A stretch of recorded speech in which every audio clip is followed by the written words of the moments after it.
आम आदमी पक्षाचा पत्रकारांना जाहीर पाठिंबा। नमस्कार, मी राम बीडकर। आपण पाहत आहात PM न्यूज। आता पाहूयात उर्वरित बातमी। आज डॉक्टर बाबासाहेब आंबेडकर पुतळा पोलीस स्टेशन येथे आम आदमी पार्टीच्या वतीनं लोकशाही मराठी न्यूज चॅनलवरती 30 दिवसांसाठी बंदी घातली आहे। त्याच्या निषेधार्थ आंदोलन करण्यात आले। आम आदमी पक्षाचे शहराध्यक्ष सुदर्शन जगदाळे यांच्या मार्गदर्शनाखाली व प्रशांत कांबळे शहराध्यक्ष अनुसूचित जाती आघाडी यांच्या नेतृत्वामध्ये आंदोलन करण्यात आले। त्यावेळेस ते बोलत होते। लोकशाही न्यूज मराठी चॅनलवरती जी बंदी घातली आहे ती अत्यंत चुकीची आहे। भाजप सरकार दडपशाही करताना दिसत आहे। पत्रकारिता हा लोकशाहीचा चौथा स्तंभ आहे असे म्हटले जाते। लोकशाही ही उरली आहे का यामधून निश्चित लोकांना वेगळं सांगायला नको आहे। आपला देश हा पुन्हा एकदा इंग्रजाच्या हाती जातो की काय अशी भीती व्यक्त होत आहे।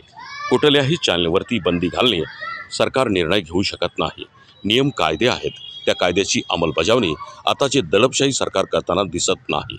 लोकशाहीचा खरं बोलणाऱ्यांचा गळा घोटणाऱ्या मोदी सरकारचा आम्ही निषेध व्यक्त करतो। निर्भीड इमानदार पत्रकारितेच्या मागे आम आदमी पार्टी पूर्णपणे ताकदीनिशी उभी आहे असंही आम आदमी पार्टीच्या वतीनं यावेळी सांगण्यात आलं। सदर आंदोलनामध्ये महिला अध्यक्षा सुरेखा भोसले, विवेक तुपे, सरदार, अमित मस्के, अभिजित गायकवाड, डॉक्टर किशोर शहाणे, शीतल कांडलेकर, विजय लोखंडे, मयूर कांबळे, ॲडव्होकेट अभिजित खंडाळे, मिलिंद सरोदे, कुमार धोंगडे, किरण कांबळे, ॲडव्होकेट गणेश थरकुडे, ॲडव्होकेट सागर बारगीर, उमेश बागडे इत्यादी कार्यकर्ते यावेळेला उपस्थित होते। PM न्यूजसाठी मी राम बीडकरसह मुख्य संपादक किशोर